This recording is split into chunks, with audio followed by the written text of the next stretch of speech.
Right, top of the morning, top of the evening, top of the night, whatever time zone you are on. We are back. We are live again. A moment of silence for all those who have lost their lives, especially Sidney Poitier, one of my favorite actors. Let's remember this: if we can look up, we can get up. If we can get up, we can go up. This is a historic moment.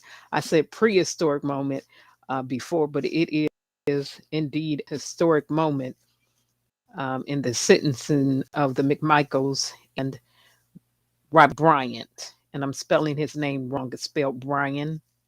So, with that being said, let's go ahead. Let's get started. Let's get right into this music. And we're going to get right into some video because I did install my audio driver. And usually it likes to have another restart in addition to the initial restart. That makes so let's go.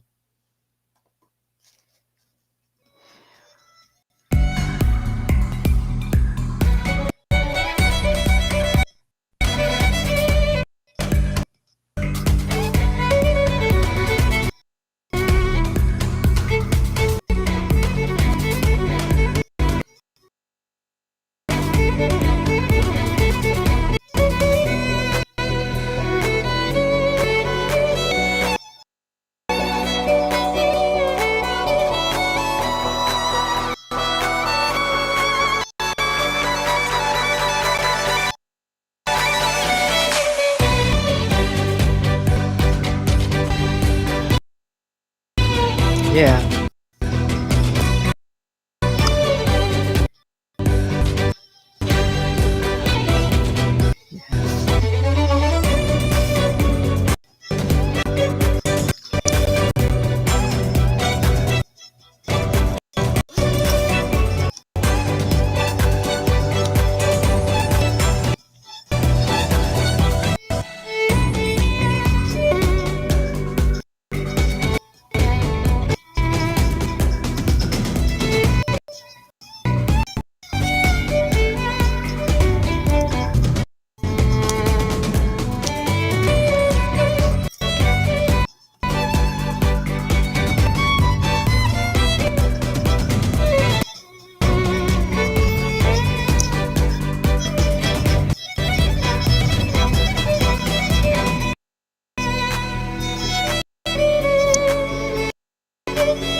Yeah, let's go.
And it's just like that. Freedom. Yes. A historic moment indeed. Let me break this down away from my face. So let me break this volume down a little bit. So let's get right into this, Judge. Let me pull this up since I have reinstalled my audio driver. Um, Windows 11 is out, and it is not my strong recommendation that anyone upgrades to Windows 11 unless they are a programmer. Unfortunately, the last good version of a Windows suite, from my perspective, was Windows 2007. So, in listening to the reviews and looking at the pros and the cons for Windows 11, even programmers are saying Windows 11 is trash, and it's been infinitely many crashes. That means the programming language is buggy. They have a lot of issues to work through. You're going to get a lot of patches. Not only that, it's not compatible across multiple platforms. Um, Windows 10 is set to expire in 2025, in the year 2025. And so I am going to stick with Windows 10 until the life cycle ends and avoid Windows. Hey, Evo May, how are you? Avoid Windows attempting to push um, people into buying different electronic devices, because what's happening is not compatible with a lot of software devices that are already out. Um, so I am going to do my segment on technology because that is one of the things that I do. Um, but let me get back to this judge, and he should have been in here. Like I said, I don't want to belabor the point because I did just do a update on my. Why is all this other stuff in here that I didn't watch? Yeah, makes absolutely no sense to come up in my history, but I guess my little cell phone was running on its own, doing whatever. Um, and while I'm talking about Windows, let me say this: the Crumblies were denied the motion for bond to be reduced. So that's not going to happen for them. Okay. Let me let me pull up the sentences.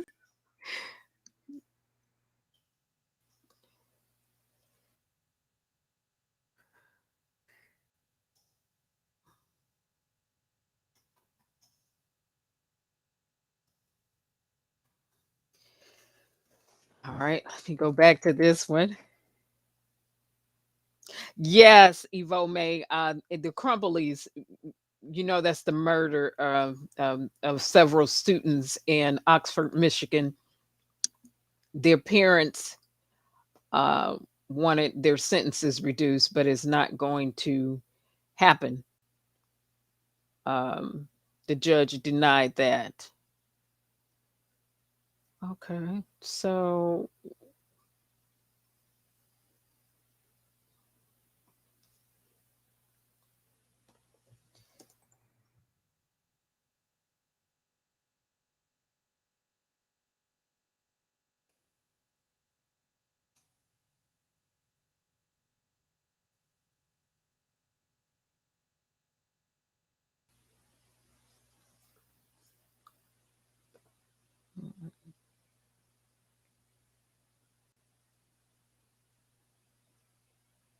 that's one. Okay, here it is. Ooh.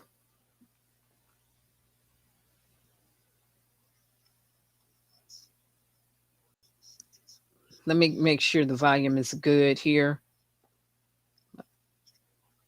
Turn this up. Right. So I'm going to be extremely loud right now, but let me do the share out on this so we can get to um, the judge reading the actual sentencing again, and people have watched it infinitely many times, but this is a historic moment in terms of accountability.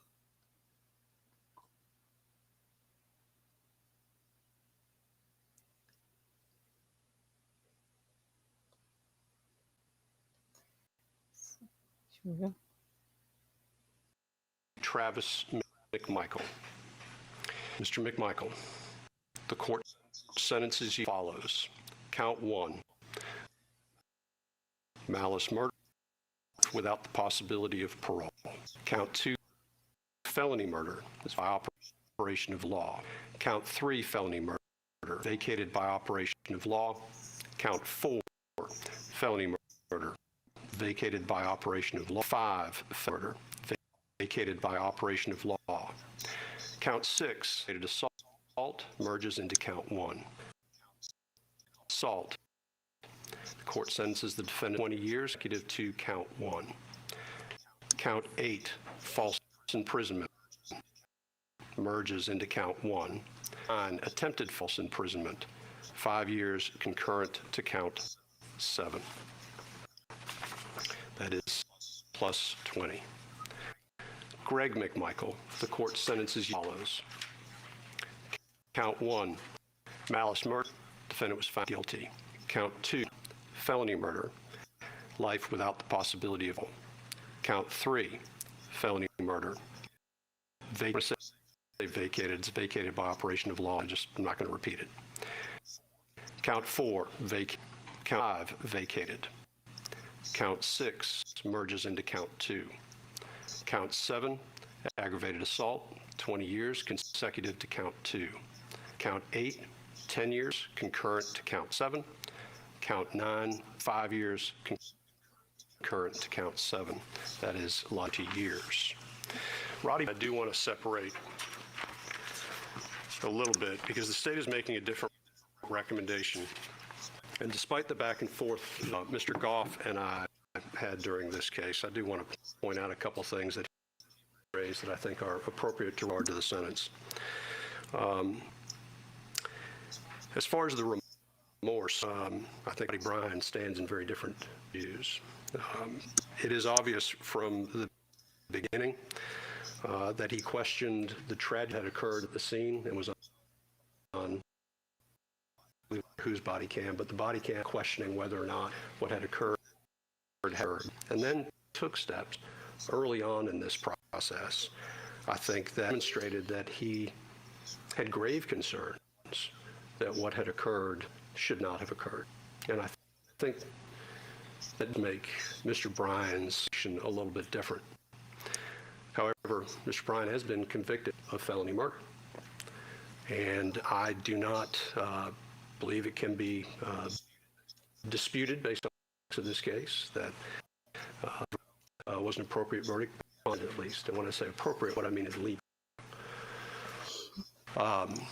Because I believe there's some discussion about some differences between Mr. Bryan and the McMichaels. There may be some differences, but it does not change the fact that was it not for the fact that Bryan used his vehicle in a way to impede Mr. Arbery's course of travel never occurred, and that is sufficient for felony murder. He did cooperate with law enforcement. I will point out Mr. Goff, 1710(1)B, there's a case out of Chatham County that says it would not apply under the circumstances of this case. Recognizing that Mr. Bryan's position, again, Mr. Bryan was found not guilty on count 1 and count 2. The court sentences Mr. Bryan to life with the possibility of parole on count 3. Count 4 is vacated. Count 5 is vacated. Count 6, the defendant was found not guilty. Count 7 merges 3. The defendant is sentenced to 10 years consecutive to count 3, 8, and 5 years concurrent with count. Both of those counts, though, will be suspended sentences. Okay. Which gives Mr. Bryan a life with the possibility of parole sentence. Those are the sentences the court having pronounced sentence. First, Michael. Mr. McMichael, you are hereby notified you are entitled to appeal the guilty verdict, and if you decide to do so, you must file your appeal within days. You are also informed of the right to retain a lawyer of your own choice to represent you on your post-trial motions to the appropriate appellate court of Georgia. If you cannot afford a lawyer, the court will appoint one for you. You will be given a transcript of all pretrial, trial, and post-trial matters without cost to you. You cannot afford a transcript. You may file a motion for a new trial, or you may appeal your case directly to the appropriate court of Georgia for review. You are also advised that the statute of limitations for habeas corpus in this 4 years in the case of felonies and 1 year in the case of misdemeanors. The statute begins, the conviction becomes final. And just, I'm going to go through the statement with regard to each. So as to Gregory McMichael, you are hereby notified that under the law of Georgia, you are entitled to appeal the guilty verdict of the jury, and if you decide to do so, you must file your appeal within 30 days of this date. You are also informed that you retain a lawyer of your own choice to represent you on your post-trial motions and appeals to the appropriate appellate court of Georgia. If you cannot afford a lawyer, the court will appoint one for you. You are entitled to and will be given a transcript of all pretrial, trial, and post-trial matters without cost to you if you cannot afford a transcript. You may file a motion for a new trial, or you may appeal your case directly to the appropriate appellate court. You are also advised that the statute of limitations for corpus in this state is 4 years in the case of felonies and 1 year in the case of misdemeanors. The statute begins to run from the date the conviction becomes final. And then finally, Mr. Bryant, you are hereby notified that under the law of Georgia, you are entitled to appeal the guilty verdict of the jury, and if you decide to do so, you must file your appeal within 30 days of this date. You are also informed that you have the right to retain a lawyer of your own choice to represent you on your post-trial motions and appeals to the appropriate court of Georgia. If you cannot afford a lawyer, the court will appoint one for you.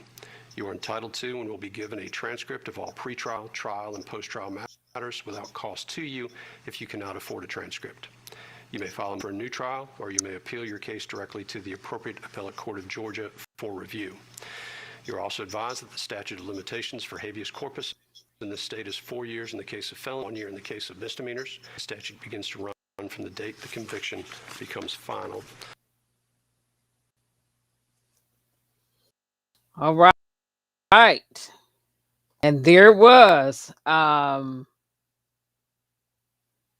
I'm going to play that back, but let me stop this. Again, they have been found guilty, as we saw during the hearing. But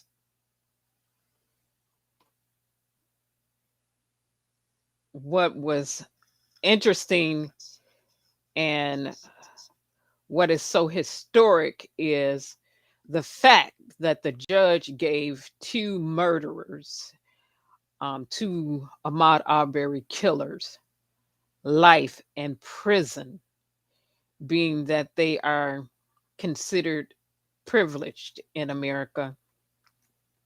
They are considered again privileged in America, and you just don't usually see when African American people are murdered, be it by cops or be it by other ethnic groups. You don't see this type of sentencing. You will see this type of sentencing for black on black murders. You will see this type of sentencing for innocent people who have done nothing. However, usually when it's another ethnic group, especially an ethnic group that used to be the majority in America, you usually don't see this type of sentencing. And so this is definitely a historic moment in the history in terms of accountability for Ahmaud Arbery. Okay.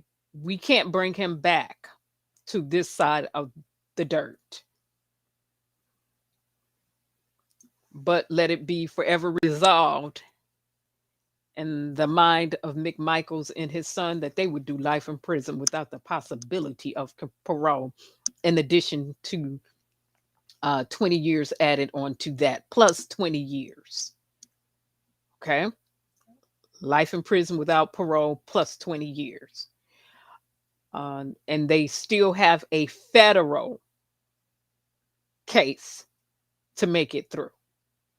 So they're going to serve consecutive life sentences. Basically, they're going to die in prison. And this serves as a notice for those who commit hate crimes and have been committing hate crimes against since African Americans since the inception of a stolen USA. And I'm gonna leave that right there. All right. Let me get to Jocelyn Maxwell real quick. And what I think what's going to be interesting for some people to see about this case is she may actually walk. Jocelyn Maxwell, however they want to pronounce her name. She may actually walk. And it's because a juror messed up. It is what it is. Some jurors messed up. They lied on the They lied on the questionnaire. And call it what it is. It is. And so that case is she may walk or get a like he said, it's predicated on the law. And so we're going to go by law. Um, because they did what they did, she may end up walking. So let me get to that. And then we'll go back into the historic moment that everybody is here for. Now, Robbie Bryant got, like I said, life in prison with the possibility of parole. But the breaks is still another trial that they have to get through. And that's the federal government. That's some civil cases. That's some civil suits.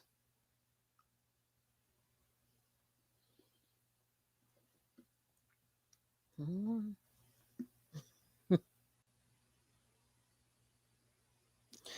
Yes, Evo May, she may walk. And, you know, it people can say morally is improper. The law is the law. We either going to say it's applicable to all and it haven't been applicable to all, or we're just going to be partial. But her attorneys are going to argue the law.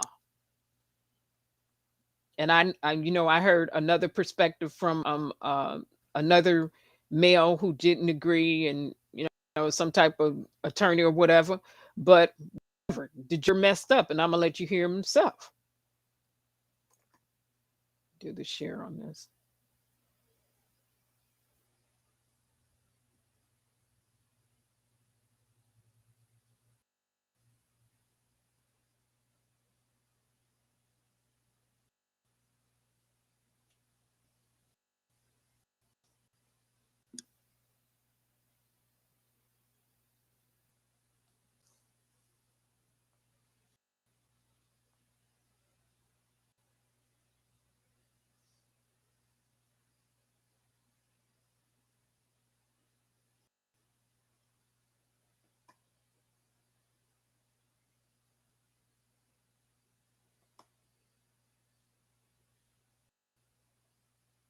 I don't know why my Chrome window is.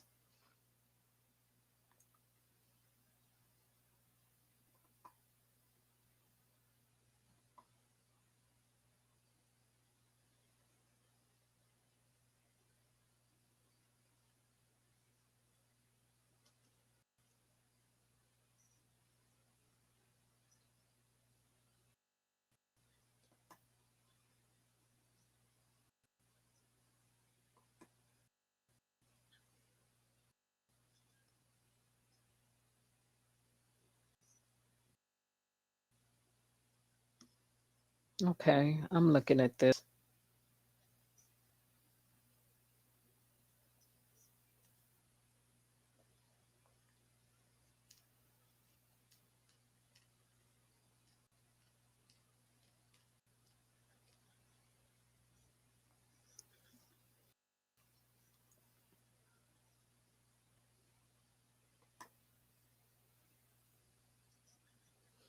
Okay, this is crazy in the background.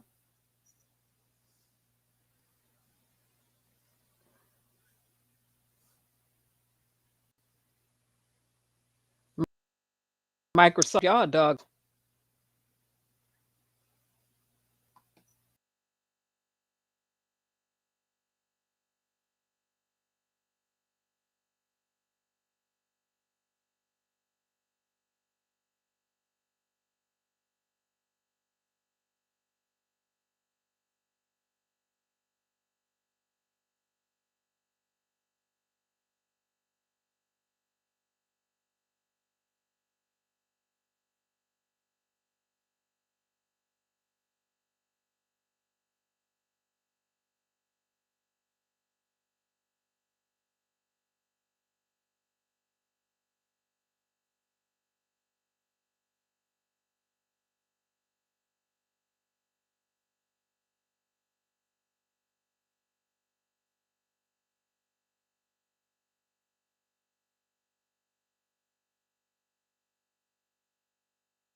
Okay, and here I am back.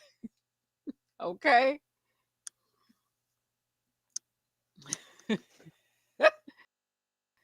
Chrome, Microsoft and Chrome, the collision, that collision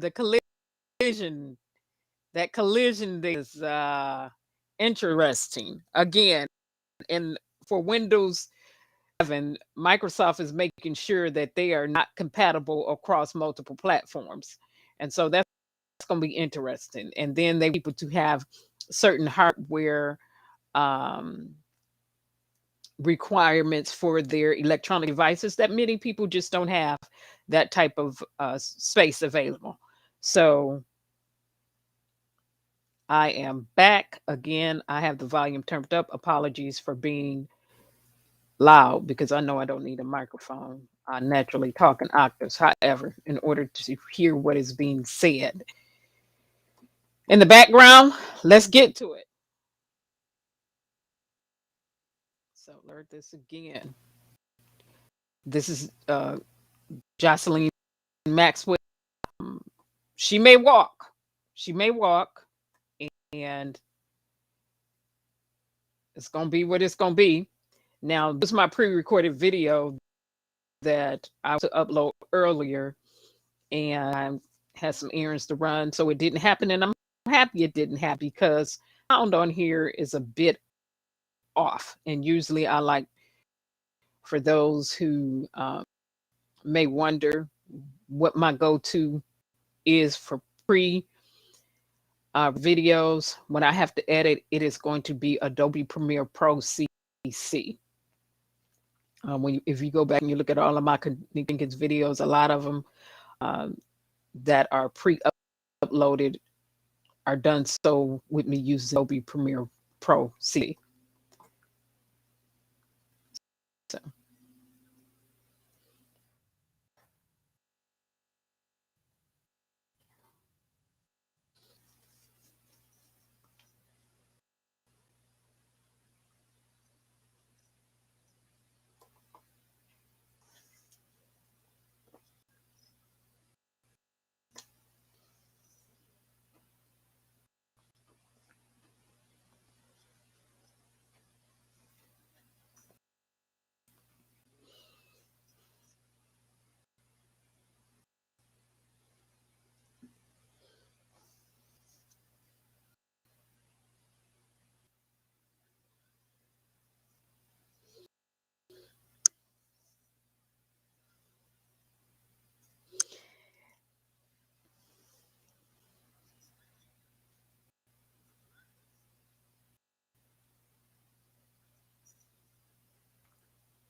jurors revealed they too have experienced abuse, their own personal experiences now pushing Ghislanie Maxwell's attorneys to ask for a new case. At issue, legal experts say whether or not the two were adequately forthcoming about their experience before trial. A man identifying himself as Scotty David was one of the jurors. He spoke to several outlets, including the DailyMail.com. I don't want to call her a monster. A predator is the right word. David, known as juror number 50, says other jurors voiced doubt about some of the issues. Some people were like, how could they keep going back? Like, why would their moms allow them to do that? And I was like, we can't judge them based on what they did or didn't do. They're 40, don't have the wherewithal to know really what's right and wrong. David was specifically asked if he had ever been the victim of sexual abuse before he was picked to be on the jury, according to an available copy of the questionnaire, but says he doesn't remember that question and that he answered all questions honestly. David did not return requests from NBC News for comment and has hired an attorney. A sex juror who requested anonymity told the New York Times they were sexually abused as a child and that they had also discussed the experience during deliberations. Prosecutors on Wednesday called for the court to conduct an inquiry into the statements, saying they, quote, merit attention by the court. The judge who oversaw the trial says she wants to hear from both the prosecution and defense, but isn't committing yet to bring the juror to court. After Maxwell's conviction on 5 counts, including 2 for sex trafficking, her accusers felt vindicated. I just feel so grateful that the jury believed us and sent a strong message that perpetrators of sexual abuse and exploitation will be held accountable no matter how much power and privilege that they have. Now the question, will the victims who say they finally got justice in this case have to take the stand and confront Ghislanie Maxwell all over again? Tom Winter, NBC News, New York. Watching our YouTube.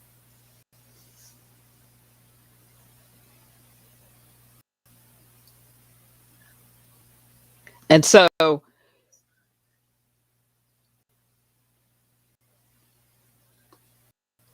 and I should do a voiceover because again, the sound on the video that I was pre-uploading,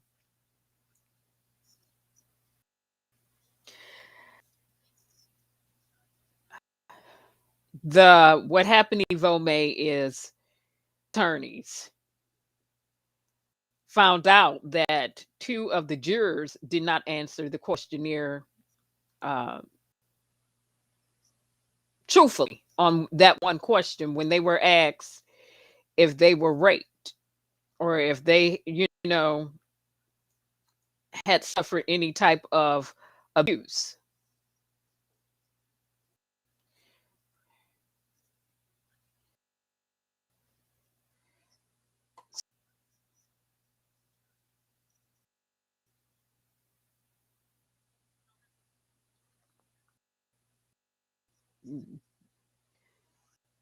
Let me pause this. So, in this case, it was 2 of them. It's him that's talking. His name is David. And if you listen to David, David is saying, he was in there when they were going through jury deliberations. He was talking about his personal experience and how he was raped and things like that. And then he said some of the jurors were saying, why did the women keep going back? And then he said, well, they were 14. They didn't know what they were doing. And hold on. In the United States of America, we hold 14-year-olds if they murder somebody accountable, and we'll try them as adults. So you're not going to tell me a 14-year-old had no knowledge and didn't know right from wrong. He used the word they didn't know right from wrong at the age of 14. I disagree.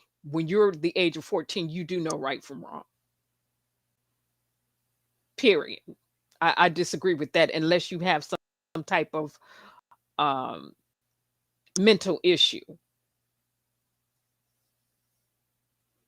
So he lied, basically. He said he didn't see the question when they asked him, was he raped? He said he didn't see that question, or if he had suffered sexual abuse. He didn't see that. Another one, a juror who sought immunity, also should not on the juror. The bottom line is this. Let me pull this back a little bit.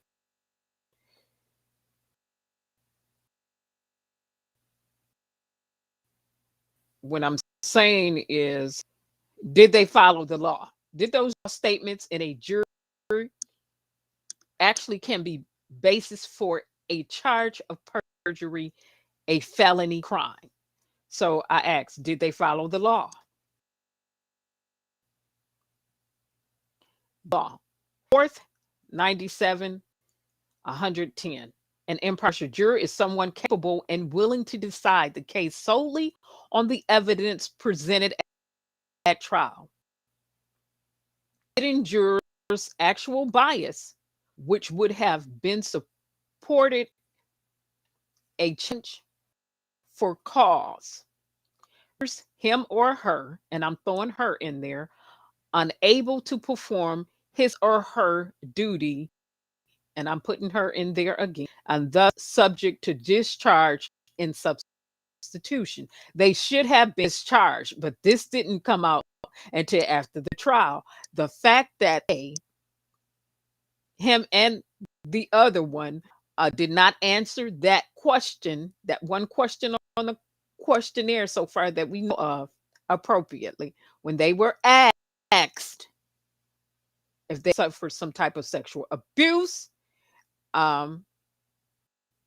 they just didn't remember it, and he didn't remember it because he just said with his own mouth, if you pull the video back a little bit, that he didn't remember it, the question being on there at all, but the question was on there, and so he never should have been here. Now, the question becomes: is this judge going to grant her a mistrial and a retrial? If the judge denies it, it's going to go to appellate court. If they deny or whatever, it's going to go to the Supreme Court. This is going to go to Supreme Court because they are going to look at the transcripts. They are going to look at the fact that those two jurors marked no. When it came to if they were sexually abused, they both marked no. And they were. Not only were they, he said out of his own mouth during deliberation there and talked about his abuse, how he was abused and different things like that. And that sways the jury. First of all, he was biased. Second of all, during deliberations, they should have been focusing on the evidence acts. But he inserted his situation, and he's never been a juror. And the other one never should have been a juror either. So, and again, back to, it's got to be fully predicated on the law. Period. Not people's personal opinions or feelings or deemed to be morally proper or improper. Be about the law. And that's why I say she made cases. A party may accidentally learn or have reason to believe that a juror may have acted improperly in the course of deliberations, or that a juror may have ruled based on evidence that was not presented at the trial.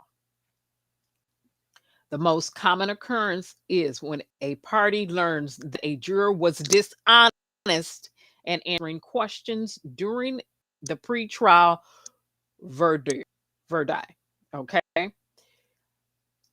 If that party lost the case, they may want to question the juror to try to argue that they did not get a fair trial. The two jurors should not have been seated, in my opinion. And Ghislanie may be out of prison. And again, we have to ask the question.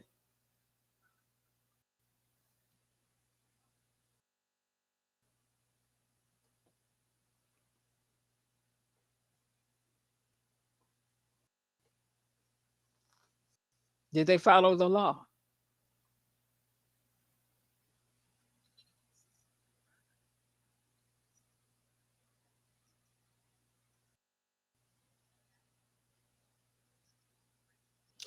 Evo made both of the jurors answered the question and said no, they were not sexually abused. But they were. That question was on a questionnaire.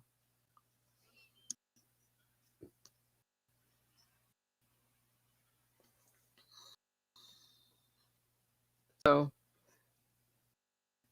this was my little pre-recorded. It should not have been seated. It you know, it is what it is. She may walk. So um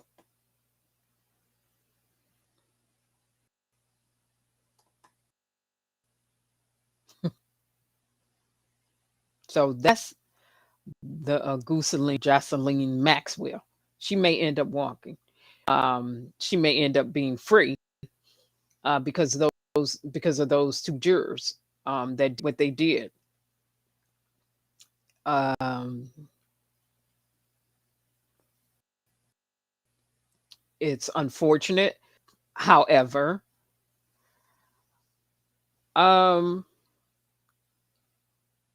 if they asking you, if you have to answer the question, and that is on there, and he said, "Well, I don't remember seeing." It's not about whether you remember seeing the question. It was on there, so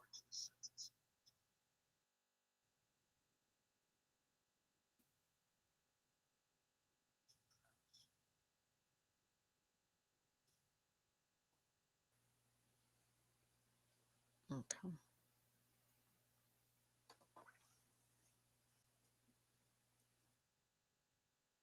Um, it's another one.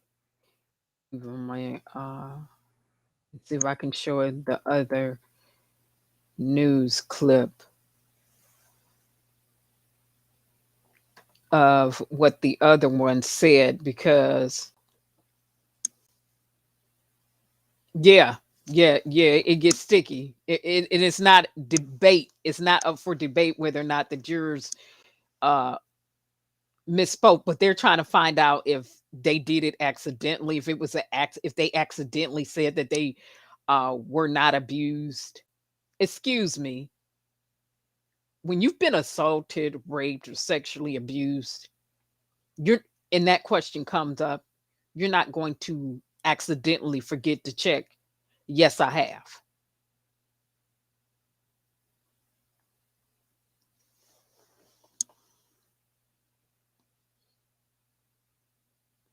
So um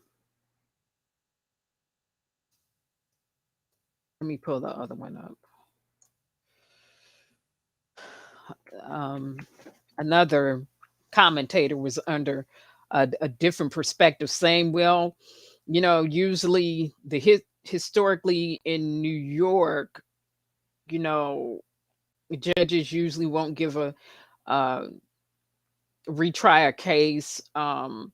However, according to the Constitution and according to the law, you a jury, you up there lying, you didn't mess the case up. So again, it's got to be predicated upon the law, not people's personal opinions or their feelings. And she probably gonna walk in, and that verdict is probably gonna be thrown out, and it's gonna be what it's gonna be, because those jurors sat up there and did what they did, and he have let me show him again because he's been, you know, and let me show it from this perspective and all around.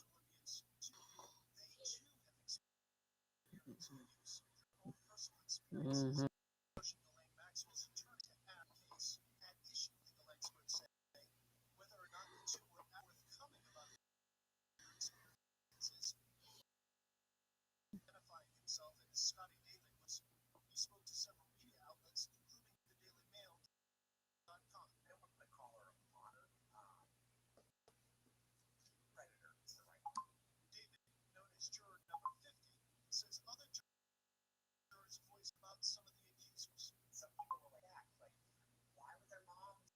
Tell them to do that. And I was like, we can't judge them based on what they did or do.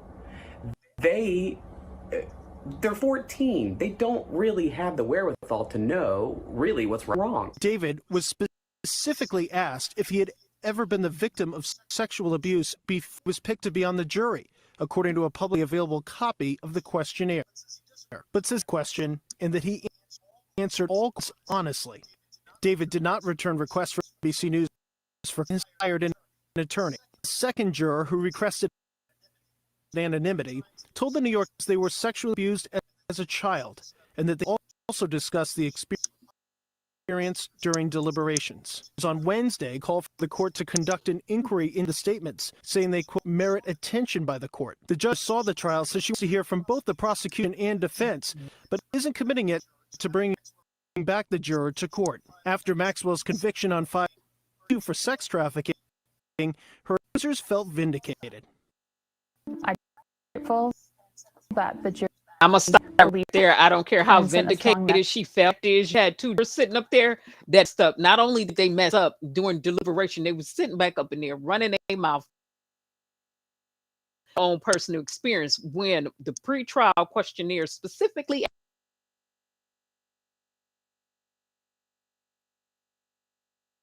anything under that osmosis, you would not have been a juror during that trial. And these two slid their butts right on up there. And David is saying he can't remember the question being on there.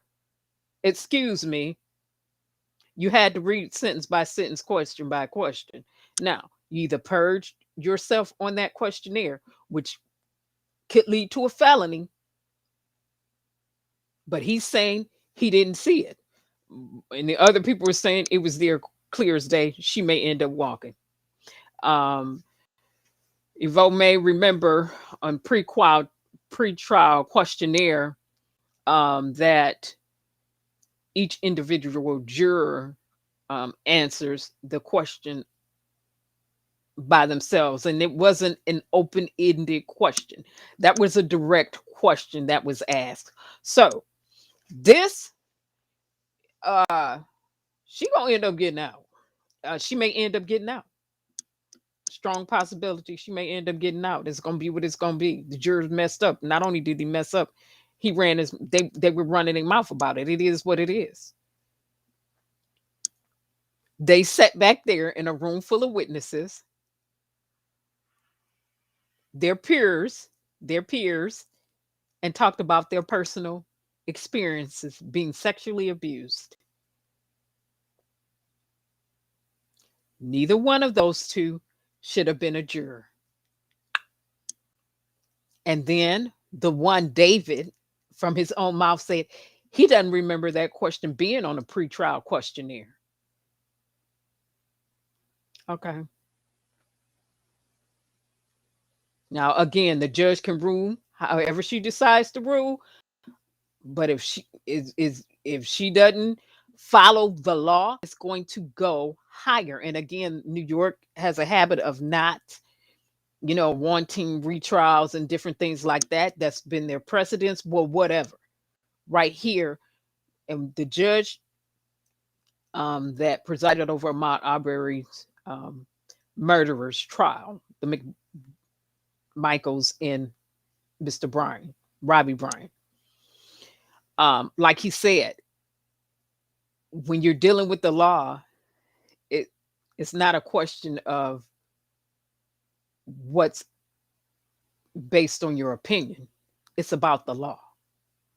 And so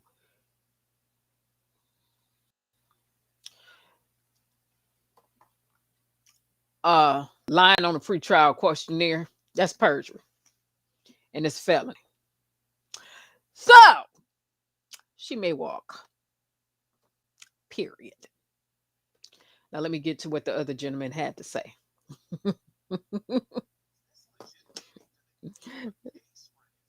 let me. It is 100% legit, and so this news anchor is going to talk to Danny. It's just legit, and Danny's going to have his perspective. You can have your perspective till you turn blue in the face. It doesn't matter. It is what it is. She may end up walking and may be free. So, for a little while. But trust me, some attorneys, 4 of them, they are about that. So they're about that life in the courtroom. Is this legit? Do they have a case for a new trial or no? It's legit. It's a huge long shot. This is virtually never a successful challenge, I don't care. especially in this jurisdiction. It is a two-part test. Number one, the juror must have answered the questionnaire dishonestly. Good faith answer or an accidental wrong answer will not do in most cases. That's not an Part accidental two, wrong that answer. So dishonest listen, answer would have rather the basis for a cause challenge based on that juror's bias. So in other words, even a dishonest and he answer, was if it biased. doesn't implicate juror bias, it will not get the defendant or the offender a new trial. So this is a very, very It's going to hard be a test to meet. mistrial. I At don't least care what you're initially, saying. it appears that there's an outside chance, but as we've all now seen, the test is a No, that ain't stringent. We're getting all of this after the trial is over and done with. What if this information had been learned by the court during the course of it all? Would that have made a difference? That's exactly what the McDonough test, the test that the court will apply, asks. It says, if we had known all this at the outset during voir dire, would it have resulted in a successful four-cause challenge? Each side has unlimited four-cause challenges. A good example might be that a juror is married to a police officer, or that some always believe someone charged with a crime is guilty. That would be an immediate four-cause challenge. Hey, that juror is biased, so they can't sit on this jury. So that's really the test that the court will apply. If we knew then what we know now, would we have excused this juror? And again, that may not be enough. They also have to have answered dishonestly. Yeah, so what happens next? Next, Motions a filed. hearing where the court is going to want to know exactly what was on that questionnaire, which is pretty easy to look at. We can all access it, and we've seen it.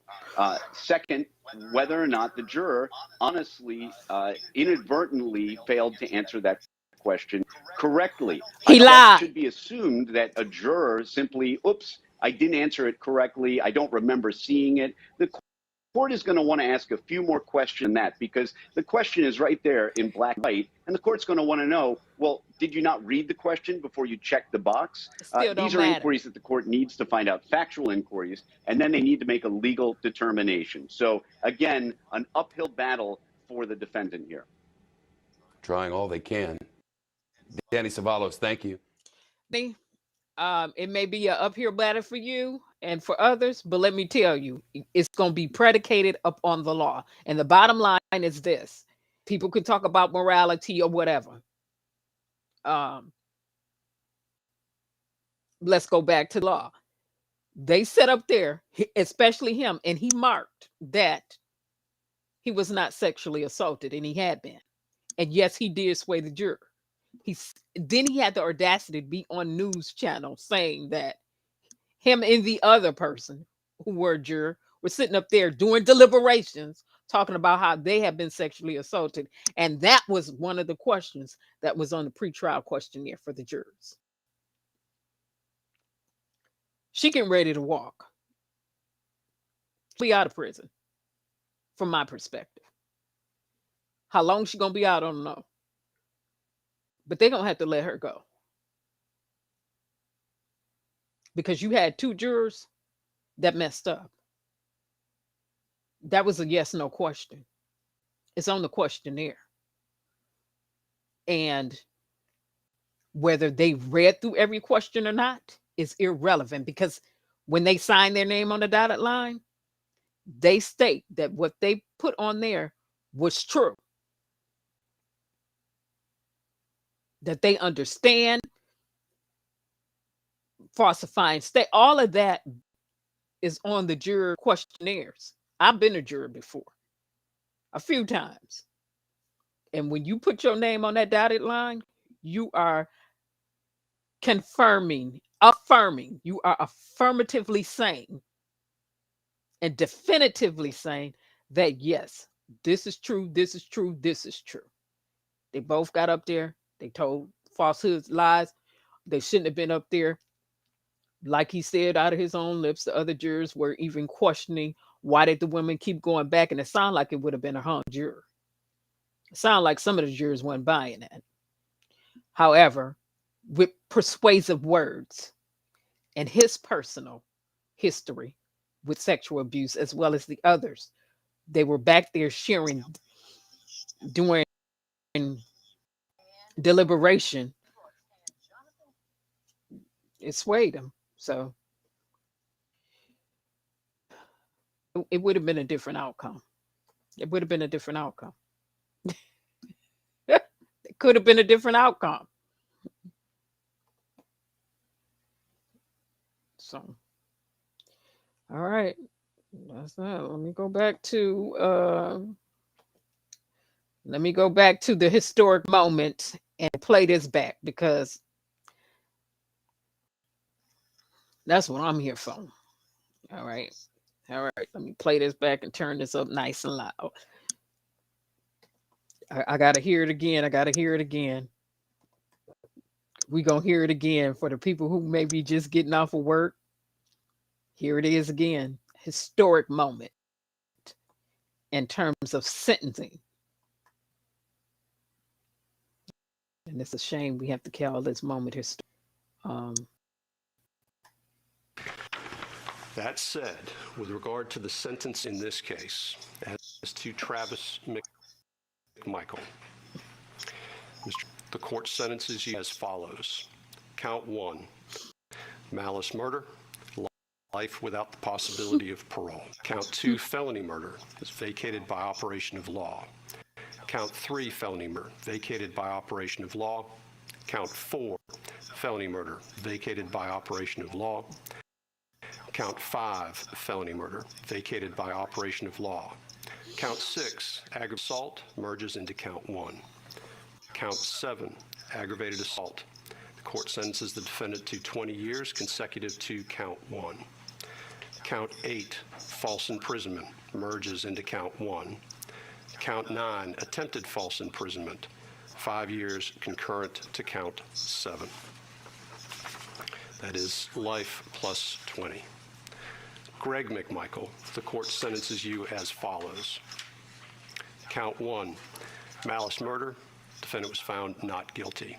Count 2, felony murder, life without the possibility of parole. Count 3, felony murder, vacated. When I say vacated, it's vacated by operation of law in all cases. I'm not going to repeat it. Count 4, vacated. Count 5, vacated. Count 6 merges into count 2.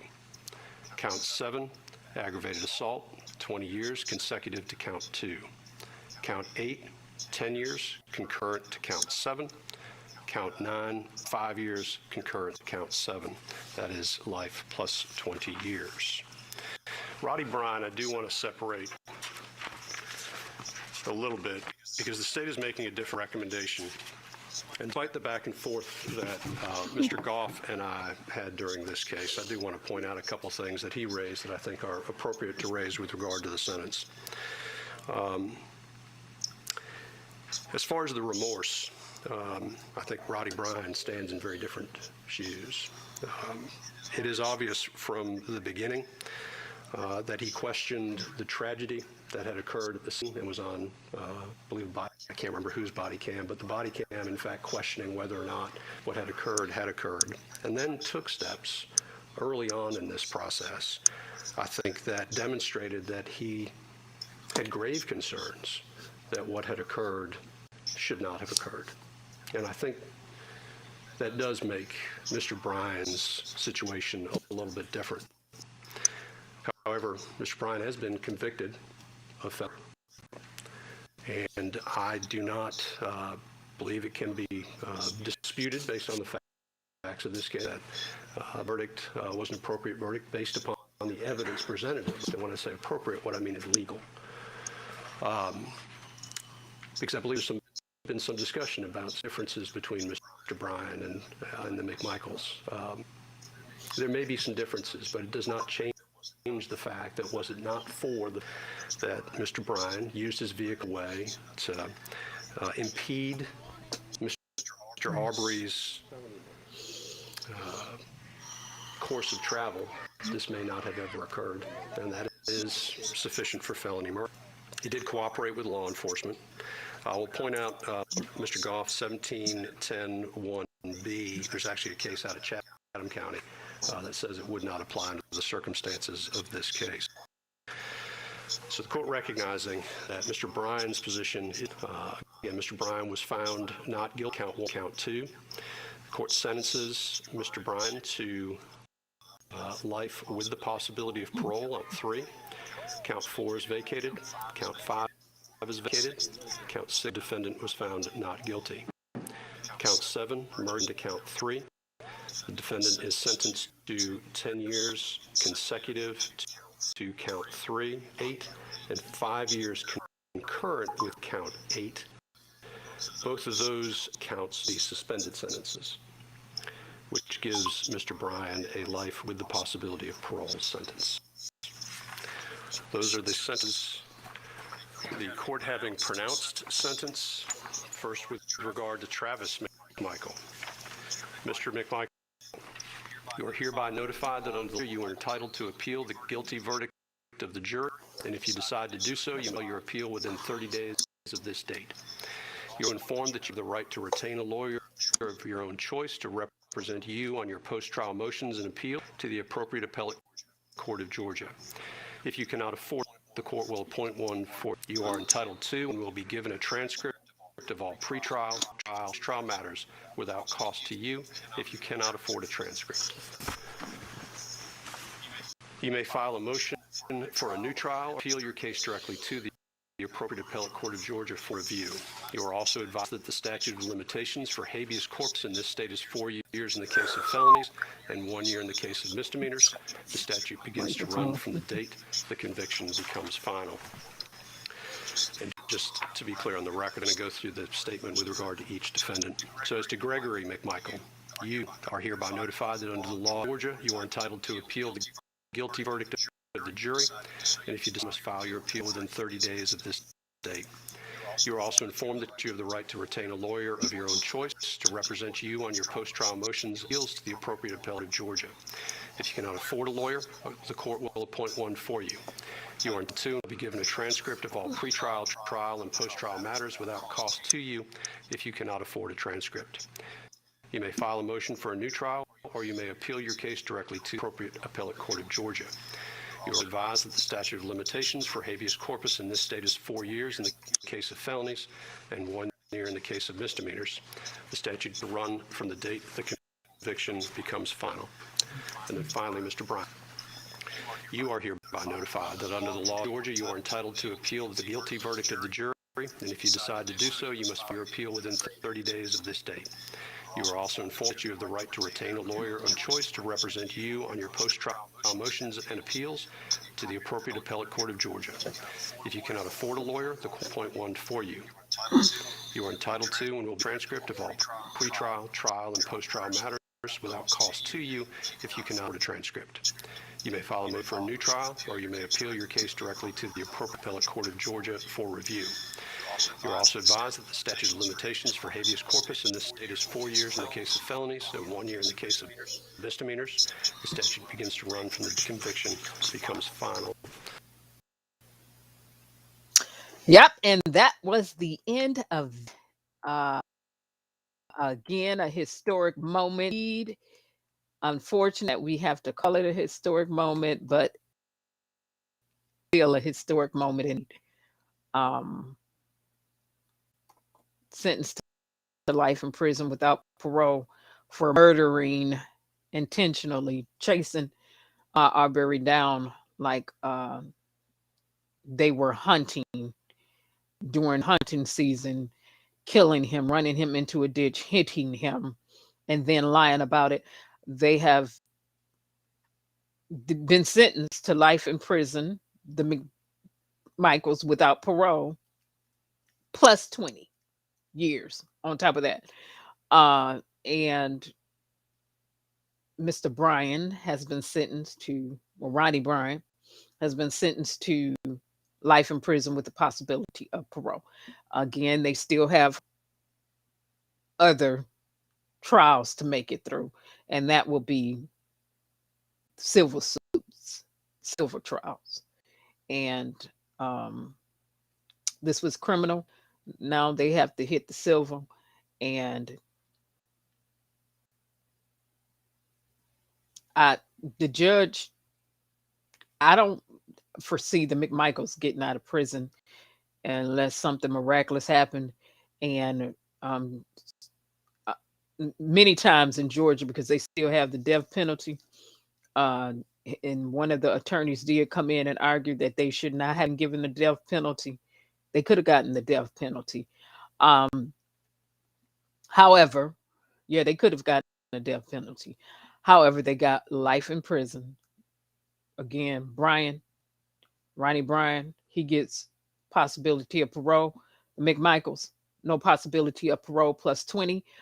And they still have to make it through civil hearings.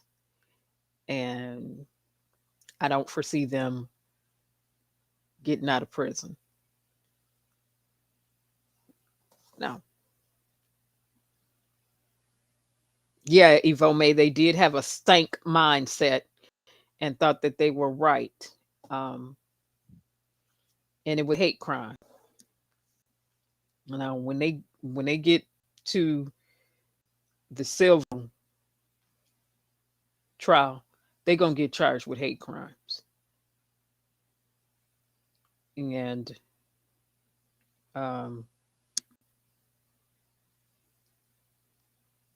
that's just gonna add the years on that they already have.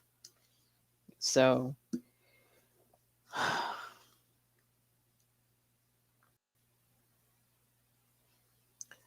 what was sobering that the judge did do is when he made the court go silent for a minute, as a teachable moment. And he said that's how long Ahmaud Arbery was jogging or running, a minute. So he did a moment of silence for a complete minute. And then he steamrolled down the sentences. And he also said that he don't think it was closure. That you can say, they can say they got closure, but and like Robbie Bryan, like he said, okay, you called the police, whatever. However, you would still participate. So, a historic moment indeed. Again, flashing back to the Crumblies, according to pertaining to the Oxford, Michigan murder at the school. They tried to get their bonds reduced. It didn't happen. The judge said absolutely not. So she did not reduce their bond. The son also appeared in court today, and waived all his pre-trial rights. So that happened today. And then quite naturally, Ahmaud Arbery was the bigger one. And it's a whole bunch of things that are going on. So that being said, and then Ghislanie Maxwell, you can flash back to my pre-recorded video that I was showing through here. And